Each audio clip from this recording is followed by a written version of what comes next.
The Seattle Kraken schedule is finally here, begging the question, how many of our back-to-backs can we actually win in the 25-26 season?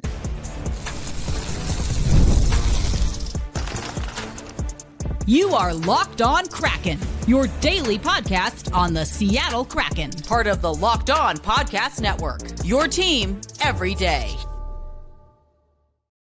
Hey there, what do you say, Seattle hockey fans? Welcome to another episode of Locked On Kraken, part of the Locked On Podcast Network, where we bring you your favorite team, the Seattle Kraken, every single day.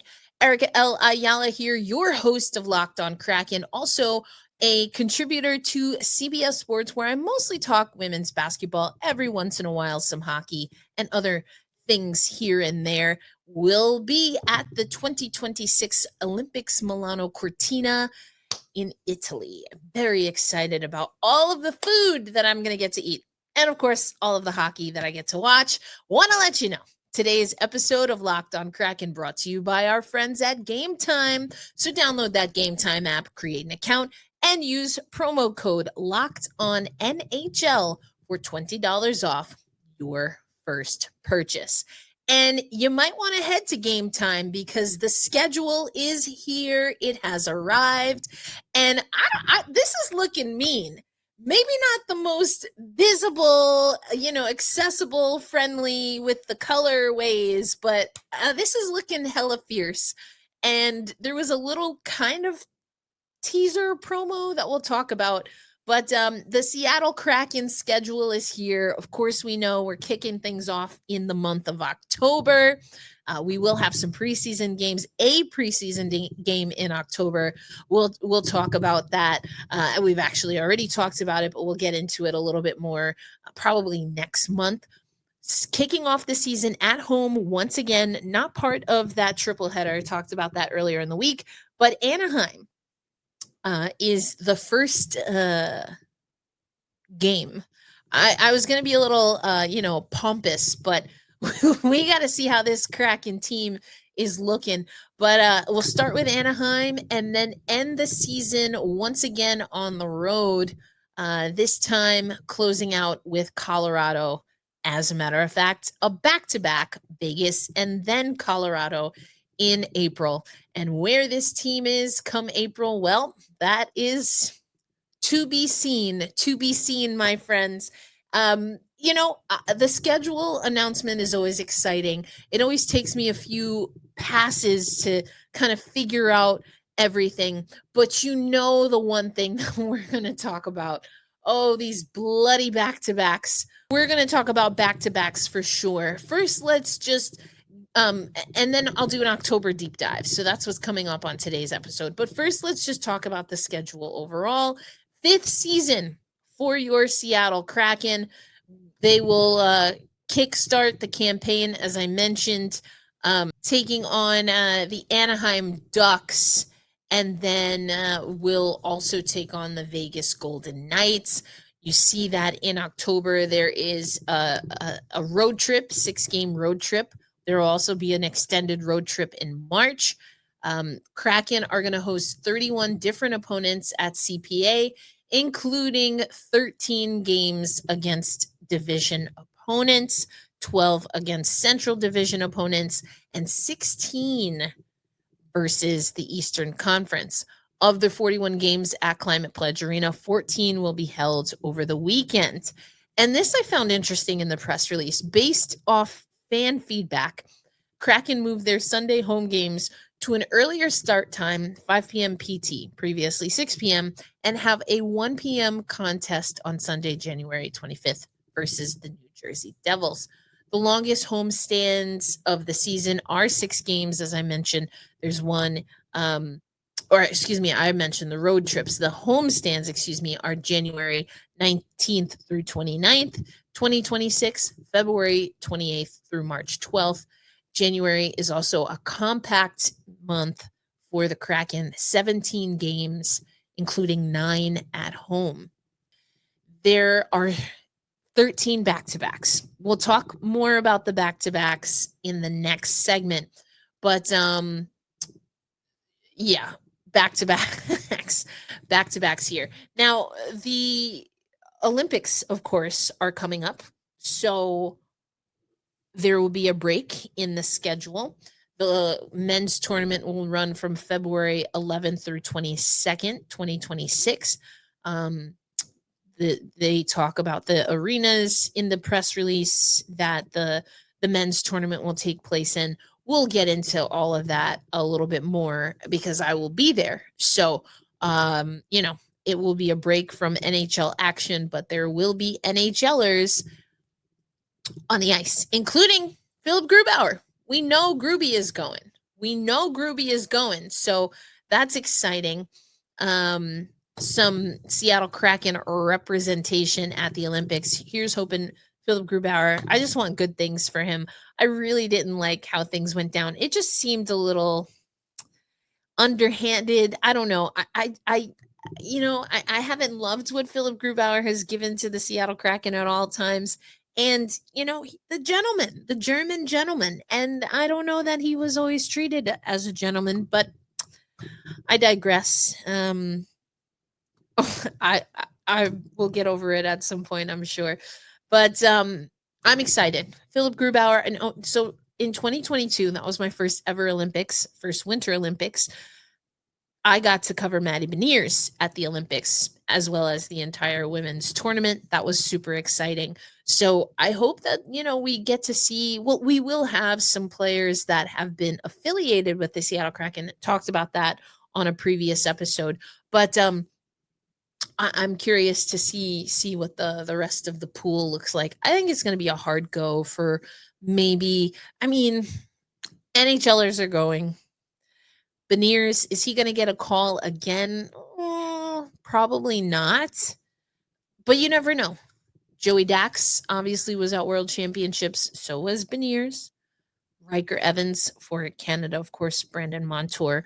So I guess you don't know. You never know for sure. I'd love to see him again at the Olympics and at an Olympics where I can, actually interact with him a little bit more. Very weird COVID times during the Beijing Olympics, and even just the Olympics overall runs more like other media scrums that I'm more used to. In some ways, it's kind of good because everyone in theory is supposed to come through the circuit. So you don't get we're only making these players available. But it's definitely a scramble, a scramble, fighting for the life of your story. There's a lot that goes on, and there are restrictions.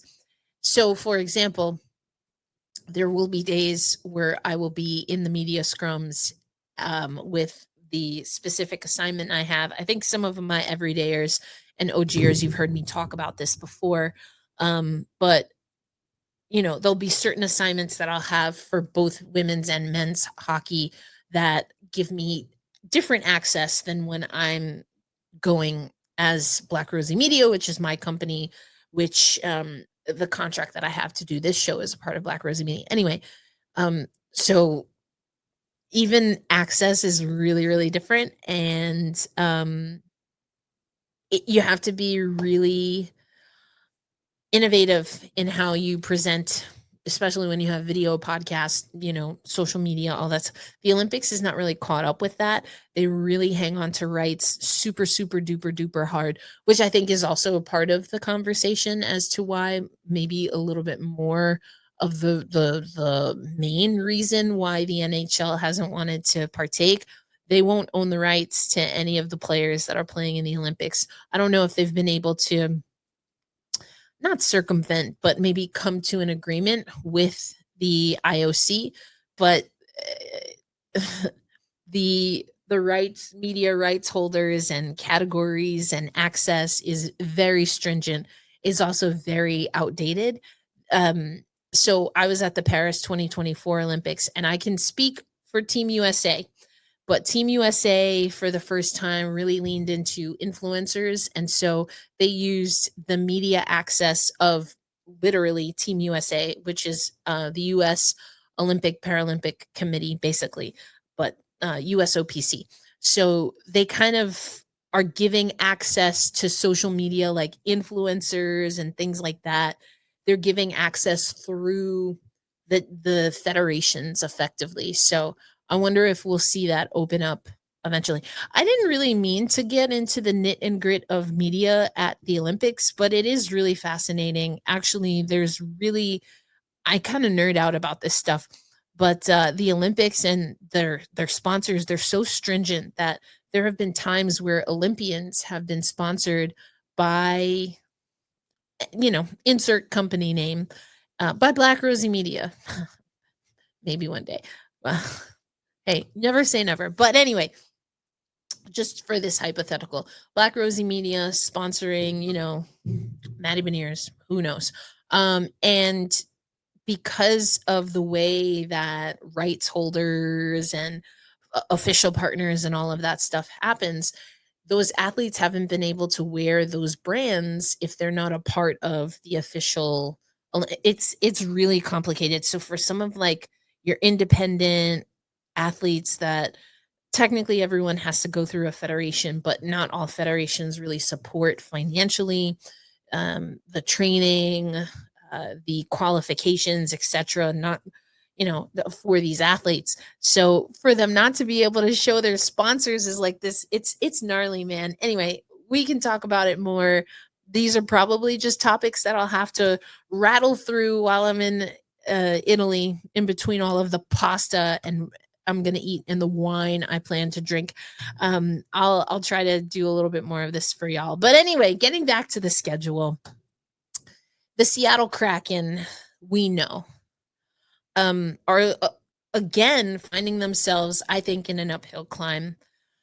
Soon enough for the network, we're going to be asked to make our predictions. Within a month or two. In a month or two, we'll probably start doing those. And I honestly don't know what to expect from this team. My box of chocolates, hair growth journey team that we've got here, it could go a lot of different ways. And again, that's why I really like breaking down the schedule month by month and telling you the games that I think, or I should put it this way, the games that I have circled. And it's not always because of a quote unquote rivalry. I think it's just about timing. I like to look at the schedule in that way. At this point in the season, what do we hope to learn from the Seattle Kraken? And what opponents are we playing? How many opponents that were in the playoffs last year, the last 2 years, the last 3 years? How deep did the teams go? What are the projections for these teams in the upcoming season comparative to how they've played and like all of those things. So we'll do that a little bit for October. It's literally the first month. So,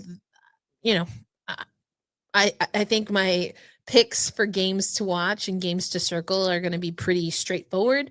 But as we get through, we'll do this in the next handful of episodes. We'll go month by month and I will give you, the games that I think you should circle. And then once we know a little bit more about what these teams are looking like, what the Seattle Kraken is even looking like, we can do this as the season progresses. I've actually never done that before. Circled back, to be like, hey, I said this was my game to watch in October. Like, what did it turn out to be like? So, yeah, maybe we'll do that this season as well. But coming up next on Locked on Kraken, 13. They say it's an unlucky number, but will it provide a little bit of luck for the Seattle Kraken? 13 different back-to-back scenarios this season for the Seattle Kraken. In case you forgot, the Seattle Kraken are terrible on back-to-backs. Didn't win any games on the second day of a back-to-back all of last season and had some carryover losses from the season prior. So yeah, we've got to talk about back-to-backs, and we will do that coming up on today's episode. Today's episode of Locked on Kraken brought to you by our friends over at Game Time. Now, listen, we've all been there. You have an event that you want to go to, concert, sporting event, theater, whatever, and you get in the queue and you're refreshing everything, and then you think you're good to go, but you lose your spot. for whatever it is that you're dying to see. Live music should be about making memories, not dealing with the stress of ticket shopping. That's where Game Time comes in. Game Time makes getting concert tickets faster and easier than ever. Prices actually drop as it gets closer to showtime, and you can save up to 60% off with killer last minute deals at Game Time. Now, I have used Game Time to see a band that I love, Little Dragon. Yukimi is actually the lead singer, and she's been doing some solo work, which is fantastic. It's like Swedish pop meets US pop meets like a soulful R&B vibe, like jazzy. It's great. Yukimi is amazing. Anyway, I use Game Time to see Little Dragon in Seattle once when I was in town for preseason. So that was pretty awesome. I double checked the tour dates. I thought they were going to be in town around the time that I was. Once I confirmed what the media schedule was looking like, I was like, I can make that work. Headed over to Game Time in the app, got me a good deal. So take the guesswork out of buying concert tickets or show tickets or MLB tickets to go see the M's or WNBA tickets to see the fourth place Seattle Storm. Download the Game Time app today. Create an account and use promo code LOCKEDONNHL for $20 off your first purchase. Terms do apply. Again, create an account and redeem code LOCKEDONNHL for $20 off. Download the Game Time app. Last minute tickets, lowest price, guaranteed. All right, Seattle hockey fans, thanks as always for making Locked On Kraken part of your daily destination. First listen of the day. We're basically posting overnight. So you can be the first listen of the day. You can have this be your midday listen late at night if you want to effectively hear the episode first and you're part of the late night graveyard shift along with me. Either way, we're happy to have you. And, we know that Jason Botterill, Lane Lambert have talked about back-to-backs not being great. And this is an opportunity. This new season, now that we have the schedule, it's going to be 13 of them. And we're going to have to take care of business. I'm not really prepared at this particular moment to talk about if I actually think that our Seattle Kraken are going to be better at back-to-backs. I guess what I can say is I'm not sure how it can be much worse. So last season alone, I should say, the Seattle Kraken were 0-12 on back-to-backs, that being the second game of 2 consecutive games. And it was a big problem. Let's see. I believe Sound of Hockey wrote about this as they are wont to do. Great.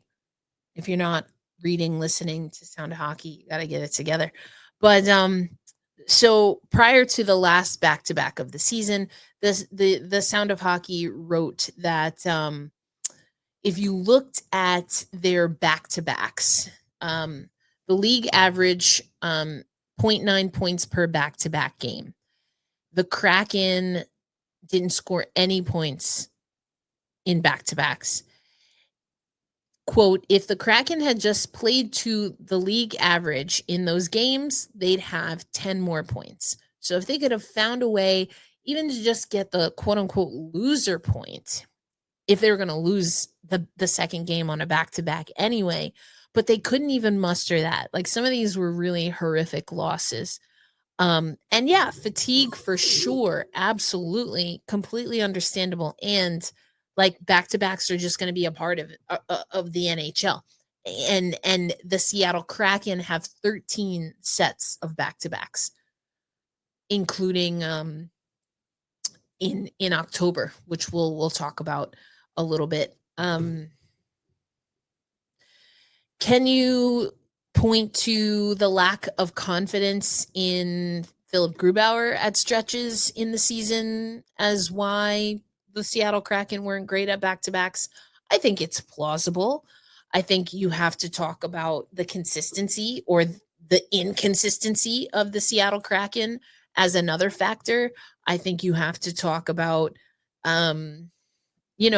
coaches' decisions. I mean, if we're being honest, right? Like how? I mean, again, if you felt hamstringed at the goaltending position, there's not much you can do there. But like, were there any other things that Dan Bilesma and company could have done? And maybe, woulda, coulda, shoulda, right? We're not going to know at this juncture, except in what we see Lane Lambert doing. And I'm curious. I'm curious what that's going to look like. How can he turn this around? Because he's talked about it in several different interviews, in the introductory press conference. I mean, this is something that is known in the organization, which on the one hand, I guess is a good thing. And excuse me, and it's not about knowing, it's not enough to just know and identify that this is a problem. Now Lane is the guy, and his staff, they have to fix this. Now we have to fix it. And we've got 13 bites at the apple this year, to try and fix this. So what we talked about the other day, does the penalty kill and maybe some of that grit and sandpaper, maybe does that help a little bit? I mean, I don't know. I guess we'll find out. Having an extra goaltender. I didn't really talk about this when I broke down the CBA because I honestly need to make sure before I talk about it that I completely understand. But like, they're changing something with the e-bug situation. And so effectively teams can carry an extra goaltender that practices with the team. So they're like a practice player, I guess.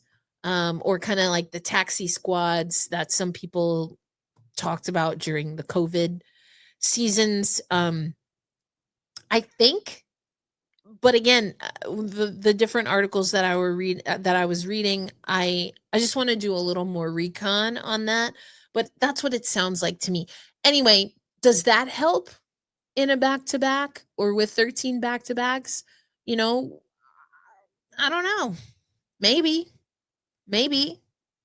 that, you don't have to call someone in to fly from wherever they are with the AHL team or whatever or whatnot.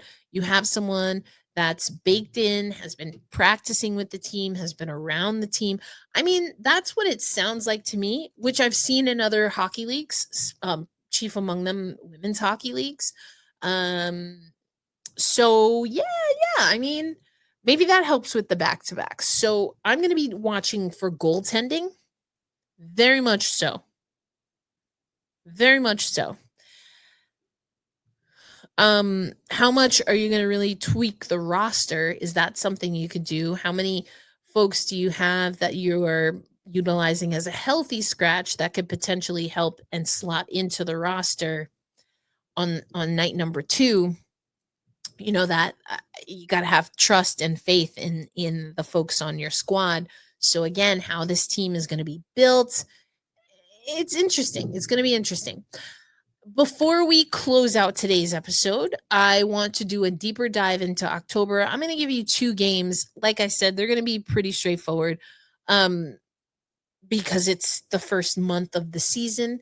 But these are the games that I personally have circled, and I'll break down why and what I'm hoping to learn from the Seattle Kraken in those games. We'll get into that coming up on today's episode of Locked On Kraken. All right, today's episode also brought to you by our friends at Monarch Money. Ever wish managing your money was easier? Yeah, that's me all the time. And then I got Monarch Money. It can help whether you're growing your savings or planning a big purchase. Monarch puts you in the driver's seat. It's like having your own personal CFO, giving you full visibility and control over your finances. Monarch Money is more than a budgeting app. It is a complete financial command center. You can track all of your accounts, your investments, your spending in one place. So in addition to managing your money, you're also building your wealth. I've talked about this before. I love that I got Game Time and Monarch Money in the same episode. I'm just saying, these are definitely the products that I use the most among some of our sponsors. But the reason I love Monarch Money is because as a business owner, I'm able to put all of my business accounts plug into Monarch Money. That is another level of me keeping personal finances, business finances separate. I've told you before, I absolutely love the cash flow dashboard. Also being able to create different markers, things that are coming out monthly or even weekly, tagging them so that they are automatically tracked and notarized and all of those good things. And it just makes keeping my finances together even better. So take control of your finances with Monarch Money. Use code LOCKEDONNHL at monarchmoney.com for 50% off your first year. That's monarchmoney.com, code LOCKEDONNHL for half off your first year. Seattle hockey fans, we have a schedule. Start with Anaheim and the Vegas Golden Knights, end with Edmonton and Montreal. And Edmonton is a team that we will see in the preseason. Again, West Coast swing makes a lot of sense. Winnipeg is going to be an interesting one, I think, for sure. We do have a back-to-back, that Philly-Washington back-to-back, and that comes on October 20th and 21st on the road. That makes sense as far as back-to-backs. Not too much, not terrible travel there when it comes to back-to-backs. Again, start the season off with Anaheim and Vegas Golden Knights, and with Edmonton and Montreal for October. Montreal game getting you close to Halloween. Ooh, spooky season. All right. As far as the games that I have circled for the month of October, again, keeping it pretty basic, pretty straightforward. I'm going with home opener. Once again, we have a new head coach. So the home opener is the season opener, and we're playing Anaheim, who I did not like how we played last season. So there are so many reasons outside of even just the obvious ones why this is a game that I have circled. It's the home opener. It's the season opener. We're playing the Ducks. It's going to be a good barometer.